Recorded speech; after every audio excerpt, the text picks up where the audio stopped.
அந்த 1 மணி நேரம் 40 நிமிஷத்துல ட்ரம்ப்ன்ற ஒரு வார்த்தையும் சைனான்ற ஒரு வார்த்தையும் சொல்லவே இல்லை, உச்சரிக்கவே இல்லை. அப்ப இவரெல்லாம் என்ன கணக்கு, என்ன பிரதமர், இவங்க யாருக்கு பயப்படுறாங்க, என்ன நடத்துறாங்கன்னு ஒண்ணுமே தெரியல. இதற்கு முன்னாடி இந்த மாதிரி ஒரு விவாதங்கள் வரும்போது திரு மோடி அவர்கள் வந்து பயங்கரமா ஆக்ரோஷமா பேசுவார். அவர் எப்பவுமே ஆக்ரோஷமா டீ சாப்பிடணும்னா கூட மிரட்டி தான் சொல்லுவார். ஆக்ரோஷமா இருப்பார். அவர் எப்பவுமே ஒரு ஃபயரா தான் இருப்பார். தீப்பொறி திருப்பும் மாதிரி தான் இருப்பார்.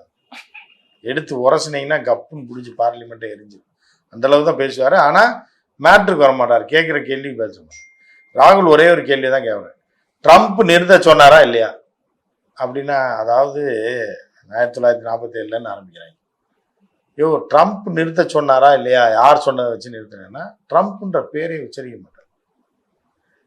கிட்ட வந்துட்டார், ஜேடி வான்ஸ் கிட்ட வரைக்கும் வந்துட்டார். முதல் கால் பண்ணாங்க, நான் எடுக்கலை, நான் வந்து இராணுவத்தோட இவர் என்ன டிஸ்கஸ் பண்ணான்னு தெரியல. புரியுதா அவருக்கு? நான் வந்து இராணுவத்தோட டிஸ்கஸ் பண்ணிட்டு இருக்கும்போது நான் ஃபோனை ஹாட்லைனை எடுக்கலை. புரியுதா அவருக்கு? இப்போ ஒரு நாட்டுக்கு இன்னொரு நாட்டுக்குள்ள ஹாட்லைன் எப்படி இருக்குன்னா, நேரடியாக பிரைம் மினிஸ்டரோட கட்டுப்பாட்டில் இருப்பார். அதில் கால் அடிச்சிச்சுனாலே எதிர்பார்த்துட்டு இருப்பாங்க. இந்த மாதிரி சம்பவம் நடக்கக்கூடிய டைமில் அமெரிக்கா கூப்பிடுவான், ஆஸ்திரேலியா கூப்பிடுவான், பாகிஸ்தான் கூப்பிடுவான்னு வச்சுருப்பாங்க. புரியுதாப்பா?